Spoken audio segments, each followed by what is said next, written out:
Here we go again. I need a haircut. Good morning, boss. Kurt, it's wonderful to see you again. You look as good as ever. Perhaps better than sometimes. I need my light on so the bags under my eyes go away. There you go. Also, I had a little allergy episode the other night, so I didn't sleep. And so I got up and I went to a meeting at downtown. Got up, showered, I didn't press my shirt. I was being fucking lazy because it's only a doctor's office. And you know what that's like.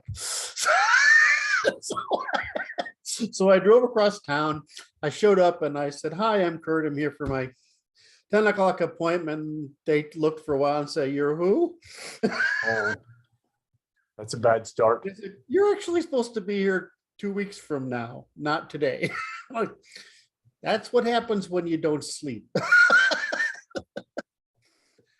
Just satisfying some small neurotic impulse. And so I told them that it was all a charade. I just really wanted to meet them really badly, and so I just it wasn't that I'd made a mistake. It was just a charade. They didn't take me very seriously. They didn't take me seriously. That's all right. You got a laugh out of it though. My people. I'm in New England, right? And I have a thing for what's called Little England, right? I don't know if you know what that means, but if you have English extraction, Little England is English village life. Right. And when I went to England the first time in the 80s, it was still some of that around, like the farmers markets, whatever. It's mostly gone now. But there is a mentality called Little England. And one of the things I like about New England is there's still pockets of people who think like that. And they're really adorable. But my folk, they shouldn't be allowed to eat carbohydrates. They're just not good for them. Nope. No, that was it. The sugar trade probably got the English bad. Shit. In fact, I have a book on my library, and I pulled it out. I'm looking at it. This English doctor he's a dentist named Smith. He went all around the world about 1930, and he was studying the effect of the English diet, which is highly refined flours and sugars, upon the skull formation of the natives. Wow. Because the English have notoriously bad teeth, right? Yeah, and it's due to your skull, the genesis of the skull as you mature from a child or an infant into an adult is deformed by this diet. Interesting. And it kind of contracts the upper palate, the hard palate on the top, so that they have a high arch, and there's not enough room for all the teeth, so they just get all. That's a really fascinating thing. That's the first time I've heard that. I have to go do some research on that. I will give you I'll send you an image of the book, because it's just fascinating. He sailed the entire world and looked at places that, even in like Papua New Guinea, where they were still cannibals and no sign of civilization. So one of the things you notice is that those peoples who are most monotonous are from the European hunter-gatherers. And there's a lot of those. If you look in Denmark, you have these tiny teeth, and they always meet, and they're just fine. And so and what's interesting in my family is you can tell the difference between the people who look predominantly French and the people who look predominantly English or Anglo-Saxon, right? It's the teeth. And they don't get the same, their teeth, they're less longer. And it's just interesting. So, teeth are one of the first things to go, unfortunately. I think you probably know this, right? Having something happen to your teeth is an indicator that there's a really serious fuck up going on somewhere. They say it's a measure of how well you take care of yourself. Yep. I have another story to tell of medical import, which was interesting because young fellow recently came to me with his wife, first-time patient, and he had blown his liver up with alcohol and then subsequently died. So I'm still treating the wife for her grief. And I talked to her about this in the context of what a scientific understanding of what happened to her husband. So her husband was attempting to make his way through the world using a 20th century intuition, which was being stepped upon, and it failed. And he kept doubling down. And in order to maintain his position and his the relationship with his intuition, as opposed to learning to do something different, he used alcohol to ameliorate the situation to the destruction of his liver. And the interesting function of that is the liver in Chinese medicine is associated with the emotion of anger. There you have all you need to know. And I think you understand the implications of it. Yes. There you have it. That's that story for the audience. I got my liver, because I have an unhealthy pain tolerance. My gallbladder went necrotic and started did very bad things to my liver. Yes. But your thing about your liver is it will recover if you take nice care of it. Right? You don't even have to be all that nice to it. You just have to just not step on it too much. Right. Okay, so this is episode number 2041. You're even on board. You even checked out everything. What do you mean? Well, I only uploaded 2040 like this morning. I know. I checked it just to make sure I knew what number it was going to be this time. You are on the wall. So, so this is episode what, 2041? Did you say? That's right. So like, subscribe, that kind of thing. Leave comments. I do want to say before I get lost, in case but when Brad and I get talking, I get lost. I actually went back over the last video and recorded captured the three things I lost track of. They were all silly, but which was kind of funny. But anyway, it seems like I lose track early on, and then I warm up. But anyway, the last video we did, which is 2039, is really, really, really good.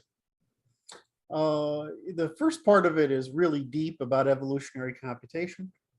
We have a little silliness. We get, actually, there's a lot of laughter involved in that part of it, which I think is kind of charming. And then the second half is where we talk about systematizing the study of lies. And we talk about how to represent this graphically and try to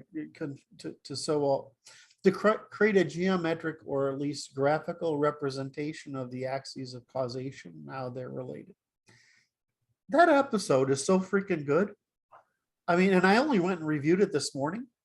And I'm like, I'm going to have to watch this thing 3 times just for the notes I've got to take on it so that I can write them down and incorporate them into the work.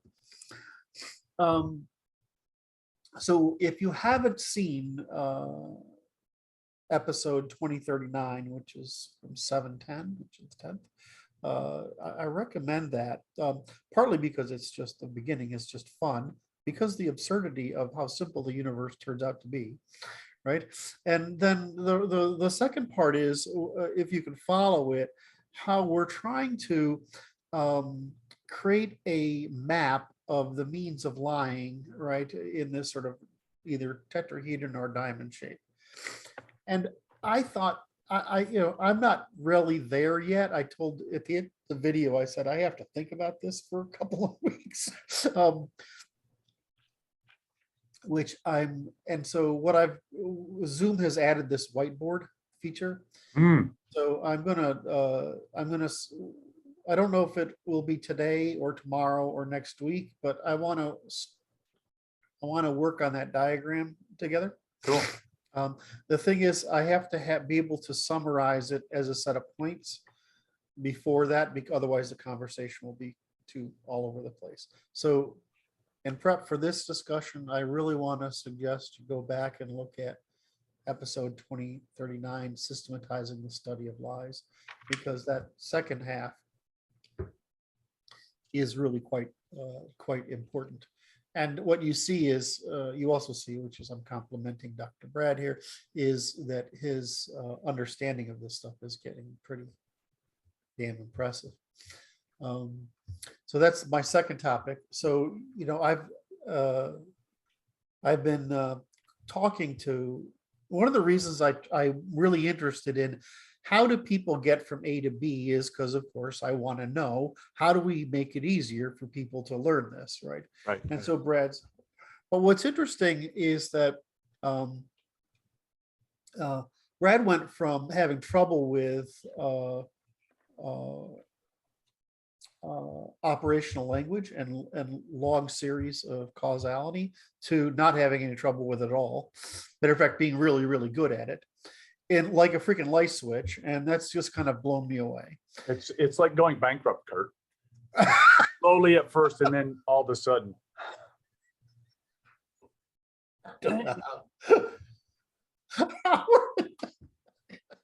Okay. And then the second thing is you were just throwing out the sex differences, right? The equilibrium of sex differences, like I was yesterday or the day before. That's right. We just throwing a bunch of them out there, and it was like, okay, he's got that down too. And it's the thing of like when I used to say, it's just this. Here's what I learned. This sex equilibrium is the thing I learned, right? Is that I used to say you just need to know truth, reciprocity, demonstrated interests, the grammars, the lies, and the first principles. You probably need to know the first principles, then you need to understand the grammars and then the lies. But along with those first principles, you need to understand the ternary logic, right? Evolutionary computation, ternary logic, the means of the differences in the three means of coercion and organization. But the piece that turns out to be really important here is this one that you've sort of shown, that you've illustrated to me how important this concept is, which is whenever you identify a behavior in humans, just try to figure out if it's male or female, and then try to figure out what the opposite is. How does this behavior manifest in either sex? And what would reciprocity exist like between them? That's a new, how do I say that? The realization of how important sex differences in cognition are, Yeah. is necessary for recognition of the lies. And just like there's sex difference in cognition, what is the foundation of that sex difference in cognition? Well, it's just responsibility. And we talk about acquisition, which is the positiva, but responsibility is the negativa, right? Right. So you're trying to, males will try to get status by identifying an opportunity for responsibility. Right. How can I be of service? Right, because I need to demonstrate value, whereas a female has intrinsic value. They have a vagina. It's an intrinsic value. I'm going to show you my symbolic representation of this because it's so basic. I know this goes to my. No, I'm waiting. My form of processing is disturbing to Kurt because it's multiple parallel processes at work here. This is the symbol. If you look at Ishtar's statue, in her hand, you see this figure here, okay? Which is a circle, fertility, and a rod, which is punishment, okay? Which breaks down to really, it's a circle and a phallus. I mean, hello, it's the sex differences When we between females. the Egyptians, They're on it. had. Well, you gotta understand. Well, wait, I'm not done. Oh, I thought you were done. No, so the issue goes to Buckminster Fuller in the 60s discussed this principle called tensegrity. Yes. Which is like there's tension, tensional members and there's compressive members. And women are attractive, so they create the tension that holds society together, cohesion, and then men tend to be separating or repulsive in nature. So it's like this. It's like they are naturally attracted to one another, and it's like that is the basis of all of it, all the way to the basement, which is the quantum level. Is this Okay, so that's a great that narrative. I very, you know how I am about analogies, but that framing is really, it's actually true. It's an engineering principle applied to humans, and it's true, right? But it applies to all the way down to the subatomic, and this. Yep. There's a tension and a repulsion that's occurring at the same time, and it's like when it comes into equilibrium, that's how I came up with that. And It's a stable relation. and what's interesting, there's a field of study, and I'm going to talk to a gentleman who was a PhD candidate in the field called environmental psychology, which I found to be a peculiar association of words. Mhm. And it turns out they studied tensegrity, and that's I was making this analog, which is no different than saying sex differences. Male female is an analog too. It's no damn different. It's just innate. Oh, that was good. It got the furrowed brow. I like that. It's just the words we apply to the polarity of opposites that is necessary to create the difference by which we can create the equilibrium. Yeah, I don't want to counter signal. I know you don't want to agree with me on that. No, I don't want to counter signal you. Okay, I'm gonna just do this. I'm just gonna go. I'm gonna have some coffee while I'm ahead and call it good. But that's the line of thought I'm working on right there, and I'm looking forward to have that conversation with him here tomorrow. Well, it's another, it's you know, what I try to say is that the operations of, there are operations available to different systems, right? That's what defines a system, is the available operations. So the biologically available operations and the mechanically available operations, or physics, right? We call physics mechanically, and you're saying that the mechanical operations available, which is the equilibrium provided between compression and tension, is a static expression of the sex differences in which are different because we can choose and the universe can't. But I mean, so you're saying that it's just an earlier version and of the same phenomenon, or in other words, and so well, I'm trying to actually make a point here, believe it or not. And so one of the ways we test ideas is if they're consistent across scales, right? Scales. And so it's the fact that this idea is consistent across scales doesn't tell us that it's true. It tells us that it's likely causally the same, right? I mean, that's right. And so it gives us, and what's moreover, is it confirmatory? Well, yes. But why is it confirmatory? Because we've unidentified the basic operations of the universe, and that on a universe is polarity, right? I mean, spin and polarity, and then that manifests all the way up the hierarchy, whether it be physical, mechanical, or I mean, physics like the physical world, mechanical, which is our transformation of the physical world, or biological, which is the sexes, or cooperative, which is our use of the biological world, right? So I mean, it's the same phenomena expressed in two different sets of operations. So I was trying to assuage my upsettedness over use of analogies crossing disciplinary boundaries, but that's okay. I feel better now. You satisfied that I'm satisfied that my OCD is now satisfied. It's interesting. It's like you said, if we choose things, and I'm like, nah, not really. I think it looks to me like there's an action potential on the nerve, and when it gets tickled enough, it blows. well, I mean, there is, it's you could, the argument is it's a computation, right? I mean, and that the computation is so dense that we aren't really choosing, but you know, we have the possibility of engaging in recursion, which is to permute through the options. that to add each permutation, adding more information Yeah. until we've been able to calculate, in other words, choose among things that seem That's funny. different.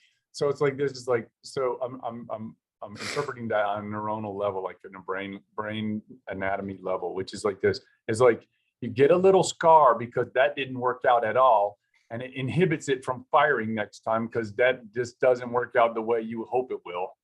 Well, no, but that's the negative. The positive is autoassociative, right? So what do? You have a set of possibilities, and so you wayfind by autoassociation each of these sets of possibilities in computation, and and when we say choose, you determine, you decide what is best. Now, is that determination scientific? Well, it's based on it's called bounded rationality, right? It's based on the information you have, Right. right? It's all, and the base, there's No, I also think based on your ability to permute and compare and the number of accumulated truths and falsehoods, right? So can we choose? This is the whole thing about well, we can choose because we can choose not to do things that piss people off. And that's the point of the question of free will. It's not because we can't, because we have infinite processing capacity to make the right decisions. It's that among the decisions that are available, we can choose those that aren't immoral. That's what free will is about. It's not about the like mathematics or computation or physics, like the ability to predict the universe. The only thing to do with free will is blame. That's why free will matters, is we have the ability to choose what's not irreciprocal. That's why I always think that's a via negativa or a via positiva. I don't know which. And it goes, the other one is this: we don't care. We just eliminate those that choose the wrong way. yeah, exactly. Well, but it's like it doesn't matter what you choose, and it doesn't even matter that you choose. We're going to select for the one. No, I can choose an immoral versus a more. Wait, no. So you're invoking a thing that says I don't even know is real. It's like this. It's like this presumption. It's this presumption that you have agency. Is like this. It doesn't matter operationally. We're going to eliminate those that choose not agency. Yeah, I'm not tracking you at all. I'm making a point about free will. I understand that. It's like, but it's suggesting it's like invoking a ghost. There's an agent you call free will. It's an agency or an operation. What is it? It's it's wayfind, because we only have so many basic building blocks to work with. You wayfind through permutations that you can hold in shortened, basically medium-term memory, and you fuss over these things till you figure out which of them is preferable. It's very often preferable for me to kill you and take your stuff. That's right. That's right. That's that's some point. That's I got to figure out some tribe that's in the mountains looking on Babylon and seeing if the old man is old enough to stomp yet. Should I really work this hard, or should I go steal their shit? But it's like this. It's the same as that's free will. That's it. But well, I don't know. Is it free will? It's like this electrons in the cloud, kind of dancing around, waiting until the charge you're looking at it. You're trying to, I'm saying that the reason we have free will, in other words, the reason we have this term free will, yes, what we call free will, is to say, therefore we can, because you have the choice to choose between the moral and the immoral, that if you choose poorly, you are to blame. That's all it means. So I want somebody to get that clip. He chose poorly. Yes, I love that fucking video. I'm gonna pull. I sent it to you once. You sent it to me once before. He chose poorly. There's some. So that's the making a Shakespearean actors. He chose poorly. Sorry. I'm having this. I don't know why it's coming to make me dispute you on this, because it's like an interesting thing. It's because you're operational. Operationally, what is it? Okay, the problem is the term, right? And so in the evolution of the term, that what I said is what it means. It's you have the ability to choose between the moral and immoral actions, right? That's what it means. That's all it means. Now, what has happened is philosophy has turned this into some sort of pseudoscientific question, which is, do you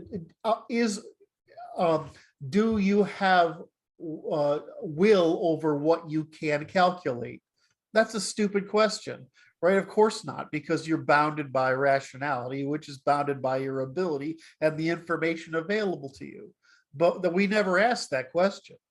We're only asking the question. I mean, basically, you're at an idiosyncratic, utterly unique point in time and space at all times, right? I mean, it doesn't fucking make any right. So for the future is kaleidic as hell. Try to predict your day sometime. Just try, right? You'll find out how hard it is, right? You can't even predict your till between now and lunchtime, right? Most of the time, right? I mean, it's almost impossible unless you like sit in your chair. Even then, it's questionable, right? So the point is, we're really you predict a field of potential options that are just wayfindings. They're routes to some goal that you constantly update on a regular basis. So only so do we have free will to do that? Well, that's a stupid question because it's not a moral question.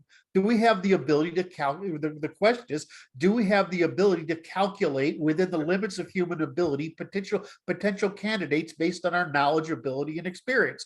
Well, of course we do, but that doesn't tell you anything. Wait. That tells me everything I need to know. Because it's like this. It's like it tells me everything I need to know.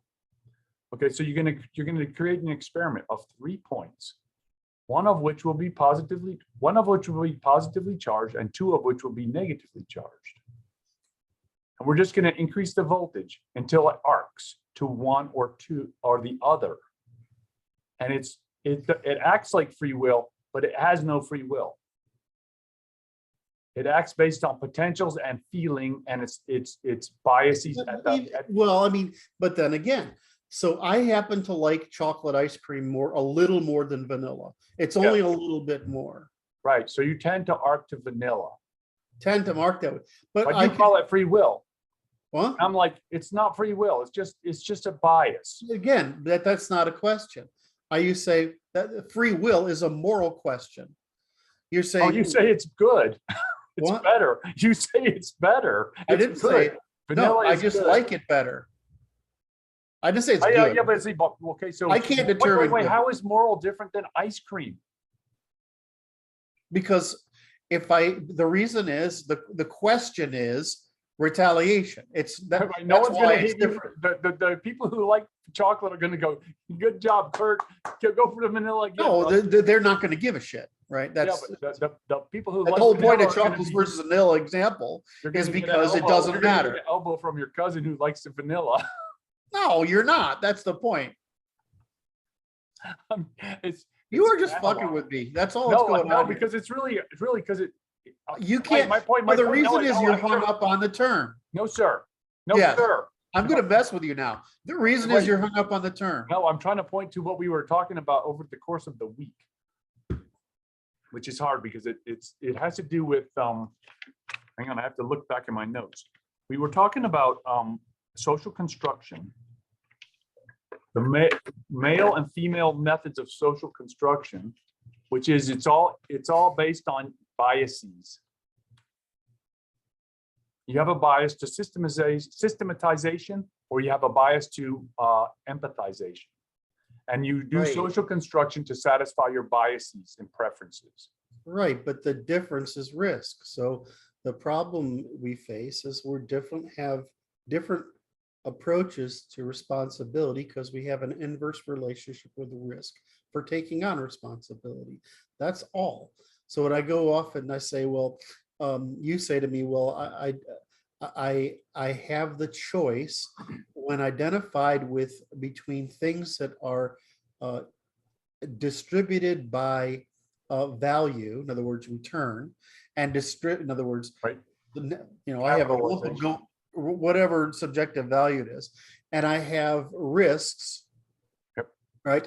That even though the risk of getting caught is relatively low, I still don't do it. right? That's free will.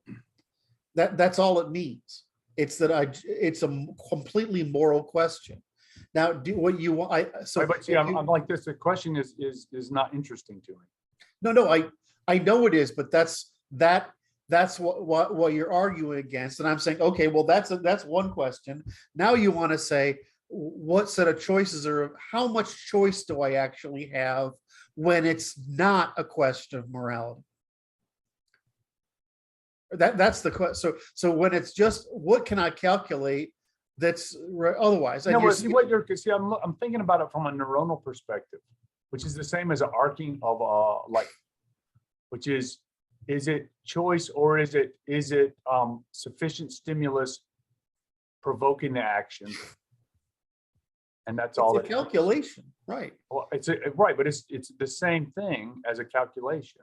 No, exactly. I'm saying it's a calculation, right? But I have the choice to do due diligence. Wait, how did you stop? Let me finish. Sorry. So I have the choice to do due diligence or not. And so I have an impulse, which is my immediate auto association, and then I have the choice to do due diligence or not. And so in all of these cases, when we say free will, I have the choice to do due diligence. And I can fail a due diligence, which we consider reasonable, or in other words, my due diligence can end up saying I'm safe and there's no risk here, and I can end up being wrong, right? And there are places where your due diligence should obviously inform you that stabbing you in the back is going to you better get me good. You better get them good. And that's like, well, then you've made that choice, right? I mean, that's a choice, right? That's free will to do that. And so that's the only question. So the issue we're always talking about, which is why I use the term all the time, is due diligence. Okay. Now, so I'm like this. My attitude is this: your free will doesn't mean anything. Your behavior is all that I care about. And the question is whether or not it's tolerable and requires my retaliation. That's all that matters to me. Because that's all my behavior is doing, is considering whether you're going to retaliate and how likely I'm going to get hurt. We're in agreement. But I don't understand free will in this construct. I just go like this. I go like this. I go, we're just kind of feeling our way through and choosing the way that looks better. And then generating a social structure around us because we have an agreement, you and me, because we're like, yeah, stabbing the other guy in the back is not a good plan. That is not the plan. That is not how we're proceeding. I agree with everything you said. It has nothing to do with free will. And if we find a backstabber, we keel haul him at least, right? Free will is a via negativa, right? These are all and due diligence is a via negativa. These are all things that will prevent you from harm. That's it. They don't tell you what to choose. They tell you what not to, right? Of the field of choices you can predict, what do I not choose, right? And so you might say these are all calculations. But they are. They are calculations, but I might choose to do something harmful anyway that's going to cause me social, either interpersonal, intergroup, or social or political or warfare retaliation. That's all free will is asking. That's all it's asking. Is it? I think this identifies why the vilification of the white man, because the white man won't tolerate this bad behavior, and they will demonstrate that by punishing those who are. Right. It's why we're a high trust society. In an irreciprocal fashion or in our proximity. It's why we're a high trust society. It's why we have more people in prison. It's why until the left took over, we're safer here. It's because you notice you go to most of the world, it's full of barred windows and fenced in yards. And we didn't have that. We didn't have to have that. Little England didn't have to have that. Why? Because it's basically the argument of jaywalking, right? Or what we call broken windows, right? If you let a window stay broken, everything will get worse. If you don't stop the jaywalking, everything will get worse. Whatever bar you set creates an error bar, right? The lower the bar, the broader the error bar. right? It's just the same question that involves. So in the West, we just suppress the shit out of everything, right? Which is what, and this requires all of us to take responsibility for the commons. Every man a sheriff, right? So it's what it means. You're a citizen soldier. You're a citizen because you were a soldier, right? And once you've been a soldier, now you're a sheriff. What does that mean? You're a shareholder, and you're as a shareholder, you're obligated to take care of the commons. Likewise, everybody realizes that you're a shareholder and your job is to take care of the commons. So if the shareholder comes after you, in other words, a citizen, someone who's licensed to carry a sword, right? They have the authority to police you, right? And so what we did is we just pushed and all the Germanic people did, and all the Protestants pushed policing right out to the individual, right down to the absolute nuclear family. And so that's what our common law looks like. Is it basically said, y'all are sheriffs, and there's no getting out of being a sheriff either. Right. You don't even get a choice whether you want to be a sheriff or not. You're a sheriff or you're a criminal. That's it. So yes, you're correct. Sorry for No, that was fun. It was because this is like one of those increasingly problematic, it's those questions in philosophy that never die because they're stupid fucking questions, right? I mean, they're incomplete questions. It's like my favorite being the libertarian non-aggression. Non-aggression again means nothing unless it's against what? I have to have the portfolio of what's. How do you define what a what is? What are the limits of that, right? Right. So every libertarian thinks they're libertarian, but until you line them up and say make a list of what is possible to aggress and not aggress against, and you find out it's like chocolate and vanilla and strawberry and maple fudge crunch or something, and everybody's under the illusion that they agree with this thing called libertarianism. Yeah. They don't, right? Because it's an incomplete sentence. Well, it's the same thing with, what's natural law, which now I've got myself in the natural law. I thought I was doing myself a favor by getting away from proprietarianism, which just is a statement that all human behavior is reducible to statements of demonstrated interest, right? Property. Okay. Which is the system of measurement, right? I mean, it's a logic, really. And so then, I went to natural law because it's applied, right, to the broader spectrum. Right. And now I've got the problem of natural laws. People think natural law is God knows the fuck what, right? And so I'm like, God damn it, there's I could go with the science of decidability, and that would probably be the only unique thing, which would be totally difficult to comprehend, right? Natural law resonates well with the public. They'll understand. But it creates false resonances among some. Yes. And so it's the same thing with so we're talking about the thing called free will. Free will is just, you have the free will, you have the ability to perform due diligence with the limits of your ability and knowledge and bounded rationality. You have that, and that's why we have juries, is because we're testing your bounded rationality, right? Because you're not going to hold a 5-year-old kid responsible for the same thing you would hold an 80-year-old guy who's been powerful and experienced the world. You can't have bounded rationality for a 5-year-old kid, is bounded rationality for an 18-year-old, a 30-year-old, and a 70-year-old. These are different bounded rationalities that are available to these people. What we want to know is, did you fucking do due diligence? Because that's the difference between responsibility and without, which is just restitution, right? That, and punishment, right? Because we're punishing you for failing due diligence within the limits of your bounded rationality. That's all free will is. It's a statement of, is your will free enough to make that decision, to perform the due diligence, and to not act outside of what you discover by due diligence. So this is why I'm like, it's like the world, when we're done here, you and I are done, because we're going to get done, right? This is going to get done. when we're done, this is gonna be like teaching fucking chemistry and physics, right? I mean, it's just science, and and and Boring. and it's bored. Actually somebody said that to comment. One of the guys left that as a comment. The problem is that if you get really good at it, it's not inspiring because it's just obvious. Yeah, but it's interesting.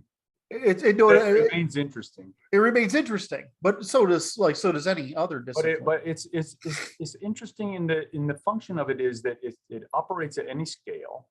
Yes, So then in this function, I would call it episcopal, right? episcopal. That's great. But the interesting thing is it allows for interpretation of events at any scale, but that a human being can identify and Yes, and observe. An interpretation of that is now available that is scientific, yes, which is, as I described earlier, the case of the man who died of cirrhosis of the liver. yes, And it allowed explanation. And I explained it to his wife, and she understood it fully by my scientific explanation. yes. And it was good because it allowed me to allow her to understand what happened in a context that she was otherwise too shocked to behold, perhaps. She didn't understand it in that way. And she was Right. able to understand it. And I'm helping her use that to help guide her through this emotional turmoil. And it's useful, and it cuts right to it. Like, this is the cause of this problem here. Nothing else. So let's riff off that because you just touched on something very smart. Again, Now, earlier I was trying to say, remember you have to know these basic things, and I just lost it. Fuck. The sex difference, how to disambiguate sex differences by creating an equilibrium between the yes. two sexes by responsibility and time preference. Um, you had just touched on another. So the man with cirrhosis, Oh, he died. yes, it's the scale. So the problem is that you gave a great example of a thing that was within his control, Yes. right? The problem with economics is the individual actually needs investment in order for things to be under his control. In other words, somebody has to invest in the individual to supply him with the training, physical fitness, That's right. emotional fitness, general knowledge, and specific skills. We have to do that before we can hold that individual accountable, which is a difference. Responsible, just as a fact. Accountable is something that we can discipline you for. No, yeah. Now this in this case, it was quite interesting because it goes to this equilibrium between the sexes, because I'm talking to his wife, who was agreeing. And I told her this story, and I said, he made a mistake. And she goes, I couldn't get, because he came to the doctor too late. He did not seek assistance with his problem before he blew his liver up and killed himself. And she says, I couldn't stop him. I said, I know, because he wasn't amenable to hearing the message from his caring wife, who's trying to get him to a different place. She can't care enough to get him to do what he needs to do to take care of himself. That was interesting because the equilibrium was, well, he blows up, right? And it's not her fault, because she eventually got him to the doctor, but it's like it was too late. Yep. And it's like, so it was interesting because the equilibrium is, well, here you are. You're now in a different world where you have to, and we'll take care of you and see how it goes. But it's the equilibrium that matters. Hard-headed man, caring wife, bad outcome for him, and she has to adjust now hard by herself. Yeah. Sorry about that. No, I'm not built for. So I apologize. No, my family's in the funeral business, and you see things. Oh, But I understand. It just, I can't. I don't know how my cousin. I don't know how he does it. Right. I was over in Ukraine, and I stopped over to buy some apples at the side of the road from this little old lady, babushka, right? relatively round, endured the Soviet hardships, so she's a little stunted in her height, right? She's got a little dacha in the village, right? It's just a little fenced in yard, right? It's not well maintained. She's trying to make a few extra rivna Right. by selling some apples from the little orchard in the back. And so, of course, I only want one apple, but I'm going to buy the whole fucking bag because I can't, Just to help her out. That's just nice. to help her out. And she's, because I give her that extra, she starts crying. And I'm like, I don't understand. And right, she's speaking Ukrainian, right? And she's doing it through tears, and it's coming fast, and I can't understand a fucking thing. So my driver, I've got a bodyguard, a driver, so he gets out of the car. And he talks to her, and he says, her husband died yesterday. And Oh, now she's all alone. And she has to take care of the animals and the house, and she doesn't know what she's going to do. I don't get over, I meet that. I can't get over it. It doesn't, it sticks. that's right. It just sticks with me for 3 days, right? And so you realize that there's too many people. I don't care about people who complain, but the people who will try, right, like that. I mean, Right. I think that we just need to help them, That's right.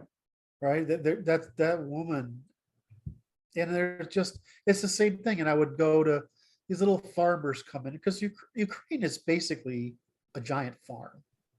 They don't have anything else, right? And so you go out, they go to their gardens and they bring it along. And the way the Soviet markets are, they're like Costco's, right? They're huge. Their market isn't a supermarket like shelves like it's a bunch of things. It's a thing that holds booths. Yeah. Yeah. That's what they were trying to do. And so you walk by the front of this, and I go to my fancy fucking office, which, so I'm a happy capitalist and whatever, but it doesn't mean I don't have sympathy. Right. That's right.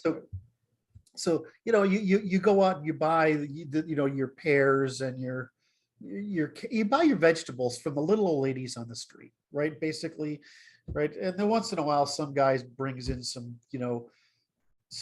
truckloads from Turkey, and that pisses you off because I really want to take care of the locals, right? And they make their own cheeses and all this other stuff, and it's not fancy. It's all really simple, right? And these poor little babushkas, right? They're living on 50 or 80 bucks a month, right? I mean, these little village farms, and they get their cousin or daughter to drive them in, and they sell their whatever. They try to make the equivalent of 10 bucks, right? So, you buy your fruits and you always give them too much money. They don't want to take because they're proud. You have to say, I can't say it, like my Ukrainian doesn't come back to me. It's for God, right? You say for God. And then they understand it's, penance. And then you pay a little bit. So other times I've just been so heartbroken. I've just gone up to someone and given her 200 hryvnia, right? Which is, I don't know, divided by 8. I don't know, a few dollars, right? And you give her that, and they're like, they think you want something. Like, no. I want to feel better about you is what I'm paying you. I'm giving you this because I want to feel better about the world, right? Right. And you just do that. So, but I'm too fucking sensitive for those businesses, even yours. I couldn't do it. I couldn't do what you do. It would be too hard on me. You're a good machine guy. I do well when there's an injustice. Mm-hmm. I do well when there's a problem. I do well when we can do something right. But this whole thing of human suffering, it's why I don't travel to poor countries. It just upsets me too much. Right. The difference with Ukraine is my attitude. I actually never found a person that I wouldn't consider a saint. They're just farmers. You know what I mean? They're us in 1890. I mean, they're just wonderful. So I'm a big tour romantic right now, but it's a reflection of my love for them, actually. So, which is why this whole conflict bothers me and why Putin needs to burn in hell. That's between him and his maker, I think. I'd like it to make it between him and me face to I face. I understand. Anyway, so blah, blah, blah. How'd I go off on that? It's all right. It was a good little tour. Oh, so I was trying to make the point that that we've identified one earlier, which is this sex equilibrium, the ability to say, okay, what's the inverse of the male? Because it turns out that that's all that's going on, and you were throwing those out, right? It's interesting because it's like supply demand curves that they go the opposite directions. Exactly. That's exactly what's going on. They're It was inversely related. It's interesting. So when the manosphere guys say they're just shit testing us, it's all that's going on is this. It's all shit testing, and we're letting them get away with it. And their bad female bad behavior is just our punishment for letting For them not get, drawing a line. right, drawing a line. And so what I don't want that kind of It's that kind of small-minded. It's like I don't want that tier of intellectual that kind of thing to be true. It bothers me, but it's true. I know, but what's really gets me is that it's like guys that are you're like intellectually look at them, you're like you don't expect them to come up with anything useful, and it's like they nailed it on the head like 10 years ago probably. Yeah. And it's like just because they're like this, they're just dudes and they just describe it in their lowbrow way, and it's like. Yeah, I get in trouble with the guy Rollo Tomasi for that. Is that because it's Twitter, right? And I'm just Right. And so I got to write a paper on this. He's like, well, I did, and he took it as insulting. What I meant was that I wanted to write a paper in the frame I'm using, right? Because it actually proves that they're right. I end up insulting. Either I insulted him or he insulted me. I don't know, but it was just one of those stupid things where I'm just not. It didn't occur to me. It's a class issue, right?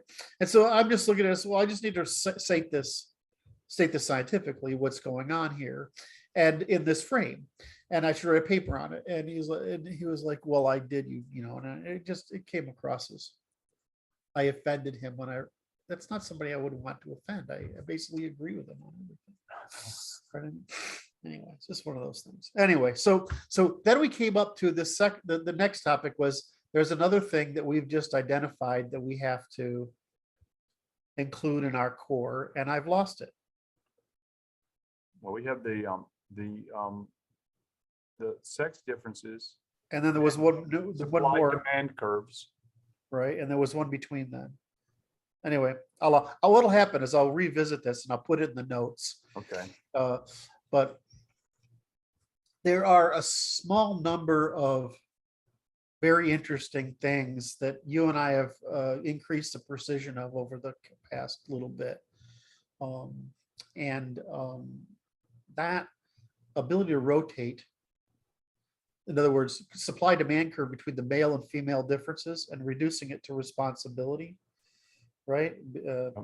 And versus because women are basically trying to avoid responsibility because it exposes them to social risk. Right? Well, it's like they are responsible within a certain scope. Right. A sphere of social dimensions that they're responsible for that are irrational to you. Right. And you have no interest in and you don't want to be responsible for. So they supply that empathic portion that you're just not having any part of because you can't possibly process it. You're like, I can't do that. It reminds me, sort of along the same topic. I said something, some woman said something very smart back, obviously well-adjusted, middle-class Christian woman, right? She says something about women, emotionality of women being a problem. Well, one of the things I learned around the world is emotionality of women is only a problem if you try to deny it or stop it. Whereas, when I learned in the places of the world where women aren't crazy, is like it's part of the privilege of being a woman because it's necessary that I love. So it's necessary that I have these emotions. Right. And so it's and what happens among the men is it's necessary for women to have those emotions. It's not a problem. That's right. right? And so the problem is when women try to rationalize those emotions and say they're okay or good, versus they're just, it's like when I no, so it's like this. It's like they're gonna exist on a continuum to the masculine. So there's the ratio between the emotionality and rationality, because it's like to a point of absolute crazy irrationality to the left, right? That woman is too crazy to be around. right, She's dangerous. You just because right. she's just explosive and unpredictable. And Well, that's over here, the irrational guy's letting everybody starve because he's trying to see, he's being Scrooge, right? And it's like in between, we're like, we tolerate certain level of irrationality in certain circumstances, and it's based on the scope that we're operating on, which is it's whether it's pro-social or antisocial. Right, that's what it is, right? Is you're talking about it, female the behavior you're talking about of women when they're crazy is actually the female expression of antisocial behavior, just like there's the male expression of antisocial behavior. And so one of the curves we probably ought to talk about is the bell curve in the middle between the extreme male and the extreme female, right? And forming this supply demand curve. But the middle of the curve is what we call reciprocity. But it's also this thing where, how do we just put it? It's pro-social, because that's what reciprocity is. It's interpersonal, but it's actually at scale, it's pro-social. So you really have this intersection of the pro-sociality in the middle and the antisociality at the extremes. That antisociality, I mean, that's how I started with lying, is on like, what is the cognitive differences between the sexes? Well, you don't find it in what we're similar to. I mean, it's like the difference between males and females in language and math. Well, we know that, but it doesn't, like 90% of the time, that doesn't mean anything. When you're trying to do lying, deceit, and fraud and all this other crap, you look for the sex differences in antisocial behavior. Once I did that, it was really easy to come up with how our lies are constructed, because they're derivations of antisocial behavior. They're causally. So if we look at it, and I'm drawing this figure as we speak, which is there's a curve, there's a line, and for between male and female, and it's about their behaviors. This behavioral axis between male and female, okay, Yeah. and it goes like this, and in the middle we have pro-social behavior, so we'll call that plus, and then we have negative antisocial behaviors on the sides. Correct. Okay. This is what gets interesting. We'll superimpose these two curves. I only have this pen. Sorry. There's a bell curve for the men, and then there's the bell curve for the women. Bell curve for the women will have little hash marks inside of it, so you know what I'm doing. Okay. Yes. Now you see that the males they exhibit more female antisocial behavioral potential than the females do. It's not true. You don't think that the men have more potential for more extreme female antisocial behavior than the women? Well, I don't know what you just said. I misinterpreted. I might have misinterpreted what you said. Say that the tail About 15% of males have behavioral problems, but they're more severe. And about 25% of women have female behavioral problems. oh wait, but okay, I don't know how to interpret that. I go like this, is that the tails of the curve of the males will go beyond the extreme of the females in both directions. I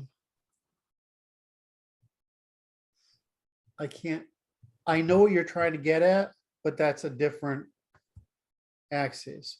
The male antisocial behavior will manifest more than females in all directions.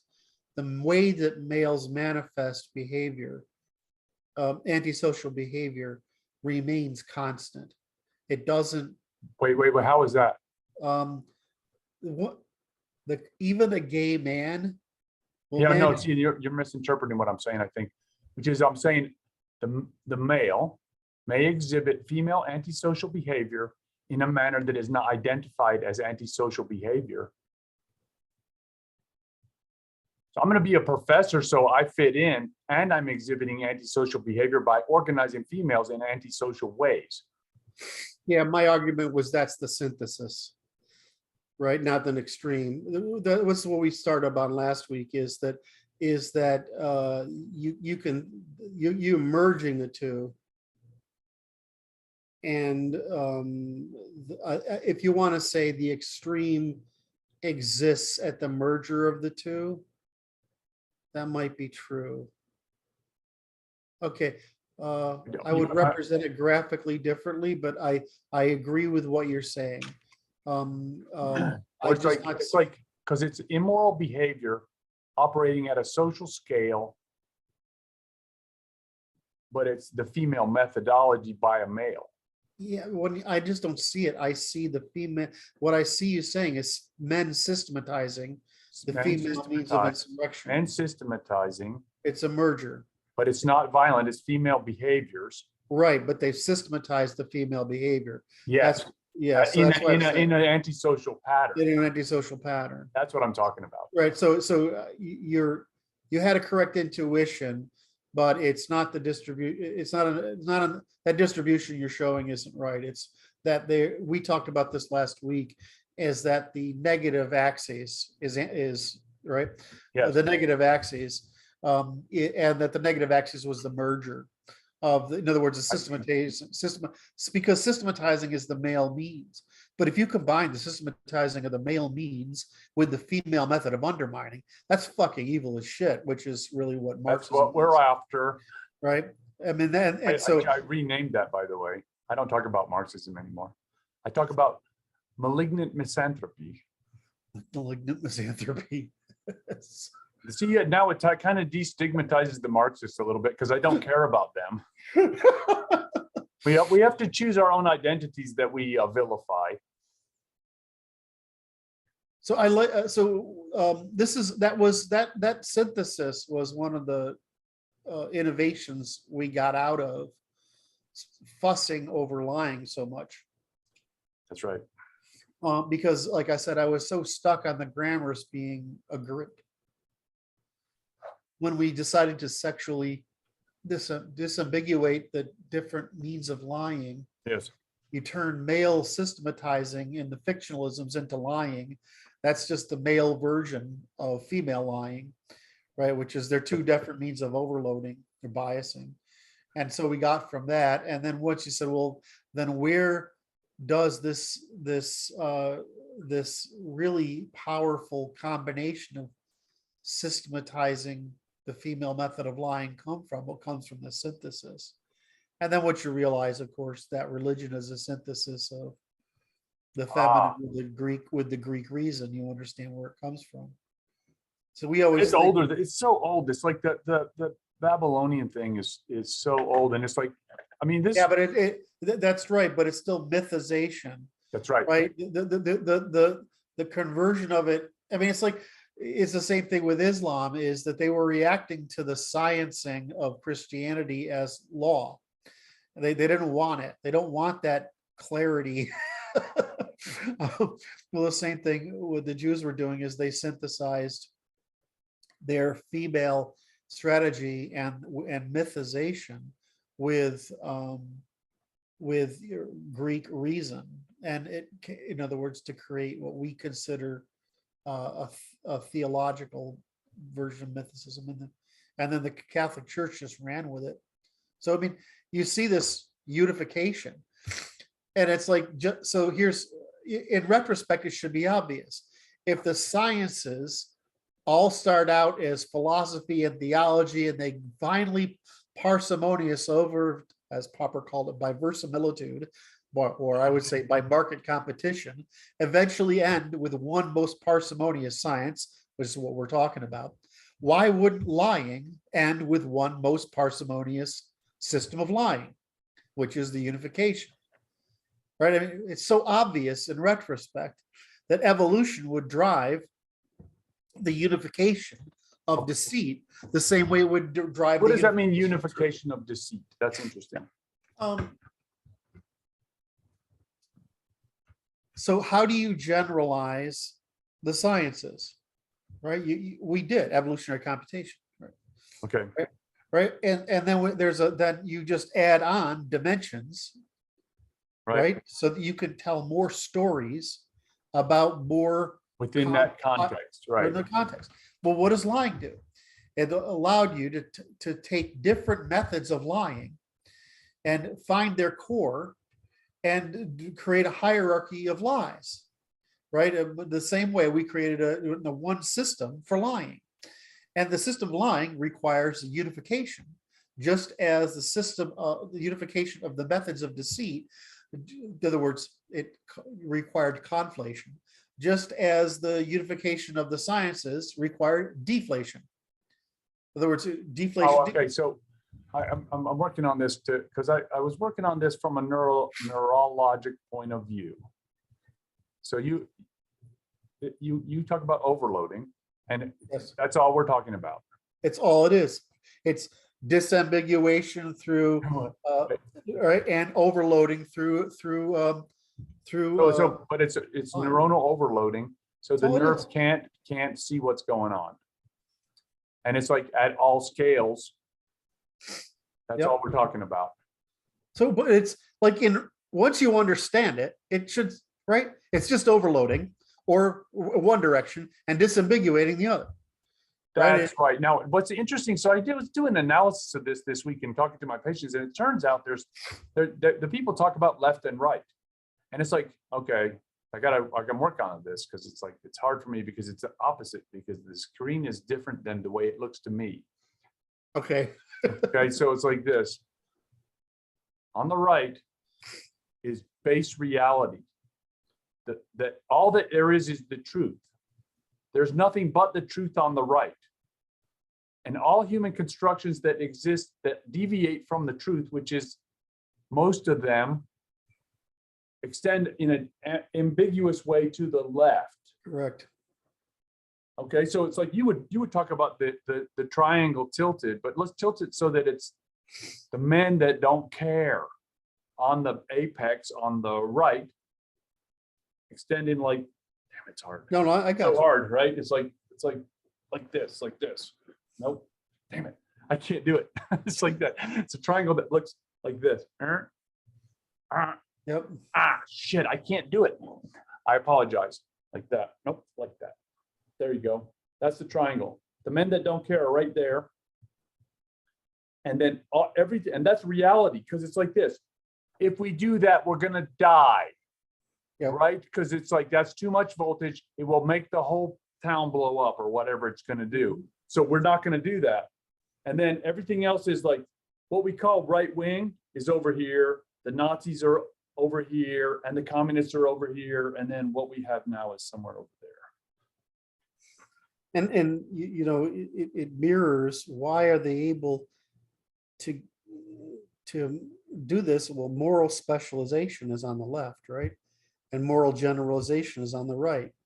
So the right takes all 6 or 7 moral principles equally. The left exclusively specializes in care. So there's no, they basically eliminate any means of consistency, truth, correspondence, reciprocity. They don't care about that stuff. They don't care about anything other than gimme, gimme, gimme. Right. It's like just to who screams the loudest gets the meal. Right. That's it. They're just children. Sorry that I had such a difficult time expressing that I'm talking to the audience, Curtis, not for you. Oh, okay. I really am sorry. They're just going to find it funny. You know, it doesn't. It is fun. So that's the game right there. And it's like the trick is redefining these terms that are so oftenly used, like conservative, extreme right, alt right, or whatever you are. No, there's just the people who talk about what is really happening, and we don't care about it because it's, as the gentleman would say, truth before face. That's the guys that the apex of don't care and based on reality. They would say based, right? And then everything to the left of that Is fiction. is somehow fictional, and it goes to alt-right, National Socialists, Civ Nationalists, and then the Socialists, the National Socialists, and the International Socialists, and then the whatever the hell we got in charge now. But Yeah, I was trying to talk about this with Martin earlier. So this, try to integrate what I'm saying, because I'm not sure I can do it at the same time. So we're talking about Martin. He's like, well, you're either, Kurt, you say you're not on the right. I says, well, I mean, in my world, the triangle is, there's communism and female here, and there's the male spectrum from authoritarian to libertine or libertarian, right? Right? So that's the spectrum. And males are anywhere on this spectrum. That's why we're in factions. The left always unifies because it's really just about getting stuff, right? Right. So there's this triangle. Now I go on the right. That just means I'm male, because on the male spectrum is from libertarian to authoritarian. Like that's interesting. Right. That's interesting. And so I just said, well, but that's not how we talk about the right. I mean, I'm a classical liberal, libertarian. And I said, the difference on that spectrum is the libertarian end is the minimum of via positivas and the maximum of via negativas. And in other words, it's what not to do. And the authoritarian is what you must do. And so I just want to get that across there, is that, and then there's, and so when you say I'm on the right, I said, I'm a male, I'm a classical liberal, which means I'm a conservative libertarian, right? Which basically means I don't feel the need to get into via positivas. Right. I don't fucking care. I just want to be a via negativa. The problem is that's for smart people. For dumb people, they need to be told what to do. And yes. The authoritarians are more cognizant of the dumb people. So yeah, they are. They are. And so, because they have to work with them. And so they want a more via positiva structure. And my argument is, you don't have an either or proposition. You have the maximum via negativas, and then you vary the via positivas necessary to produce the maximum via negativas. Right. The problem is the conservatives optimum via negativas. Right. The problem is the conservatives are like, we need to do it by Christianity. We need it by fascism. They're trying to lay down. And yeah, but it's identity that's the issue here. Because who is we, sir? And you all may do it however you want in your jurisdiction. It's just fine with me. So it's columnar in its organizational structure. Yes. But so it's interesting because it's like the way you did it is perspectives, and I drew it like this. So on the top you have the masculine, the feminine are looking from the male point of view there on the right. There's just one male perspective, which is what is really happening. And we see a spectrum on this side of potential feminine responses that are all crazy. And on this side, the feminine are looking at the male and seeing all the masculine potentials, which are from the libertarian to the authoritarian. But at the same time, it's done at the same time by both. Well, yeah, but overlay the two triangles, you get a supply demand curve. Yeah, that's all that is. Right. So it's interesting because the thing about the females is they can't stand to have columns. They don't like columns.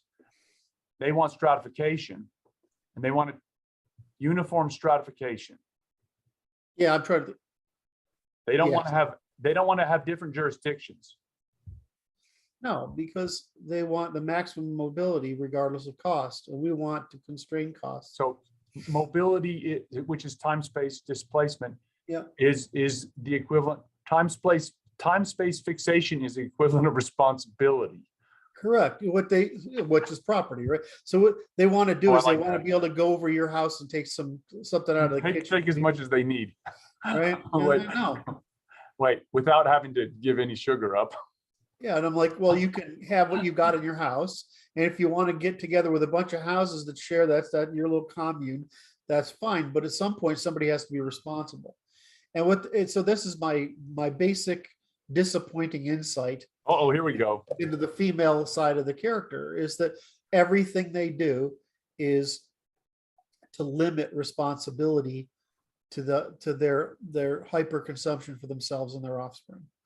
And everything that it would, what does responsibility mean? It means defensive property. That's what it means. And so they don't want to defend property because it puts them in a position of Risky. it's risky, and it means that then they can't steal either. Right. Right. We'll come over to your house and take all the sugar until there isn't anymore, and then we'll go find another house. Yeah. Exactly. Hypergamy. Same thing. Yes, I know. You gotta, I mean, it's like I was listening to rap songs in 1990, and I'm listening to those guys, and I'm like, they're on it. They're talking about it. But you know, It's man, like, I'm like, I like really have a hard time that the rappers in 1990 were talking about what you're talking about now. It just takes a while for it to resonate through those scales of your skull. It's like, because you can't believe it, because life is so good. What? Why? All right, so I'm a dick, right? So didn't do this on purpose. So female hypergamy, but what does male do? I managed to keep my wives and girlfriends under 25 for a really long time. That's taking advantage of female hypergamy, because it's like, well, but I mean, that's what men do. I have a duty to perform. The female asset is is youth and fertility. They're soft and they smell good, and you can't get that many places. And it's irresistible. And it's wonderful. And then the problem is they get older and they become demanding, non-pliable, right? And expensive. And so you just keep trading up, which is trading down in age, right? Whereas what do? They just keep trying to get to more. That's just a supply demand curve. And I'm like, well, so when guys, they talk about female hypergamy, like, what the fuck do you think we do? The difference is, no, it's like it's like this. The issue is it's both at the cost of the commons, a supply demand curve, right? Because it's like this, because the common guy is just simply not observable to the females. Right, they don't exist. They can't see them, and they get real mad if they hear from them. I mean, you're not supposed to exist. Completely, given how clueless a lot of guys are, right? Because we don't socially. Yeah. One of the things I noticed in Italy, spending time in Italy, is how close little friendship circles are. And it's a very villagey sort of culture, family village, right? Which you can tell by their politics. They still run the fucking place like it's a bunch of fucking villages. But anyway, Draghi again this week. What a fucking. Anyway, so sorry, I didn't mean to go off on it. In your diplomatic way. So, well, I mean, he's there's nothing wrong with him. It's just Italy, you know. So anyway, but the thing is that, like, if you meet like a bunch of Italian kids, right? It's like the boys and the girls are all socializing, right? They get right, and like even in the groups I've seen, it's like this guy slept with that girl and that guy with that girl, and then they eventually sort out. It's just very calculating the relationship, right, through this. But you know, we do about everything possible not to properly socialize boys, girls, males, and females, right? Under this feminism. So, I went to a private Catholic boys' school, and the private Catholic girls' school was just across. You know, it's a mile, but there's Main Street, and we're at the north end, and they're at the south end of Randolph Road, or I mean, say fucking Randolph, whatever. Anyway, so we would do things together all the time, but it was very healthy. It was healthier than when I was in a mixed school, right? Yeah. Because you get all this petty shit going on. Right? And the guys don't team up to get one of their guys a date. You know what I mean? Not the same way. It was more cliquey, right? And so, where I go with this, we don't socialize. So when you're a woman today, and if you're being told all this mean girl stupid shit of feminism, right, which is ally with the women who have the most testosterone because they're mean girls, and that you want their approval because you don't want their disapproval because they're such bitches, right? So I understand that why girls get tired of having unsocialized males, annoy them, especially when it's so clear you're out of your league, right? I mean, I just wouldn't go. I'm a 5'7" nerd, the same height. Well, I don't know if I make a big deal. I'm the same height as fucking Tom Cruise, and I'm taller than Vladimir Putin, right? So everybody. Yeah, so you, and I just don't wear lifts, right? These guys wear lifts, right? So the answer is I wouldn't go up to some 10 who's a willowy 5'9" blonde and hit on her.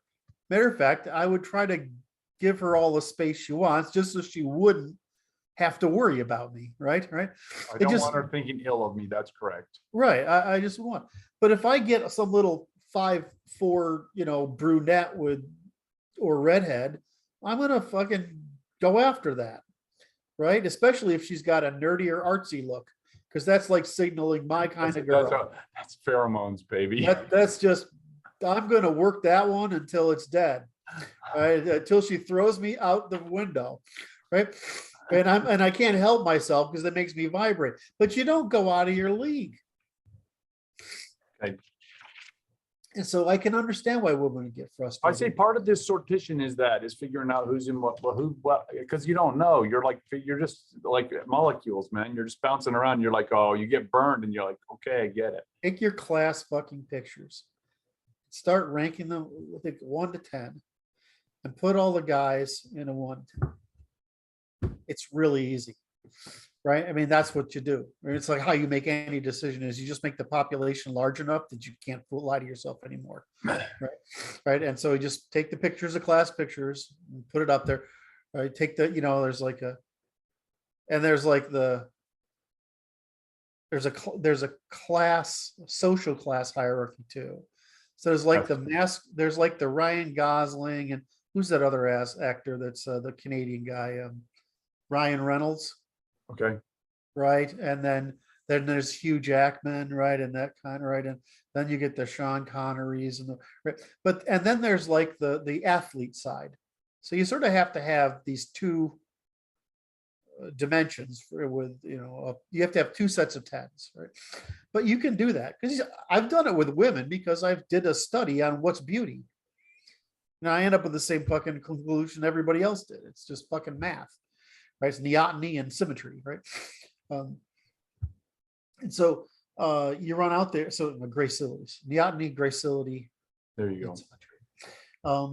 And so you can do that with the guys. It's really hard to lie to yourself. Like I always thought, I'm just a nerd, but I got a thing from a high school girl the other day. It's like, oh, you were so crush worthy. I'm like, dude, I never considered myself anywhere near crush worthy at all. So, but because I was always looking at the athlete guys. Right. I'm a nerd. I was good looking, but I was a nerd, right? So you can do that. You can know your own sexual market value. You can pay that one fucking guy online $10 or whatever it is, and he'll tell you. He's just got a site. If you don't know your sexual market value, you don't know the female sexual market value. Look. This is a useful piece of data it's for your dashboard, man. You need this. You just need to know what you are, and then, I learned really back when I looked at it, it's like, you got to make about, for every inch under 5'8", you got to make an extra 100K. Wow. Right. A year. Right. And it does make a difference. But in any event, you got to play those games. But the whole thing is, why do you want a 9 if you're a 5? You're not going to be able to keep that. It's too dangerous. You're not going to keep it, and that's okay. This is a rather weak band of guys coming out of the mountains, taking over Babylon, and you're only going to be there for your time's up because there's a lightning bolt coming out of the other mountains on the other side of town. And then you get the Tiger Woods slash Barack Obama sort of thing. I'm not going to despair. How do I do this? There's a biological reason for that attraction, and it's not good actually.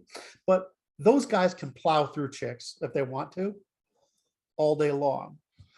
And because right, and then there's like, if you look at some of these fucking sports guys, man, Yep. they go through, 1,000 women. And so, is that fun? Actually, it's really boring. I mean, ask any guy who's dated done a lot of women. It's like watching fucking movies. It gets boring after a while. There's no attachment. It's yes, no attachment. And you wear out your ability to be attached. Right. So, and for women, it's worse. They wear it out really quickly. It's like after the 5th partner or something like that. How do we? That was a deviation. Now I gotta ask you: are we going to talk about lying today, Kurt? I'm like, I didn't mean. How did we get an hour and a half into this and I haven't got anywhere near the problem? No, but this is warm up. We're just warmed up. Now you're limbered up, right? You got all your synapses are. I can go through. fired. We had a couple of things here. We need to get back to this graph. And so what I'm thinking of is that we'll take a break. I'm gonna have something to eat because I'm feeling my. That's good. Drop. Now what I'm gonna do? You want me to wrap this one, or shall I just pause the recording? I think we should wrap this one. That sounds And I'll good. make a couple of clips out of it, and then we'll start the next one online, and we'll pull up the Zoom and we'll start drawing a diagram. Sounds good. Start drawing some triangles, All right. because when they see it, they'll get it, and then we'll fuss about that a bit. All right. Hit like and All right. subscribe. Do the comments below. Kurt likes to read them. We like to read them and give little plus signs and thumbs up on them. It's fun. I'm going to Right. stop it.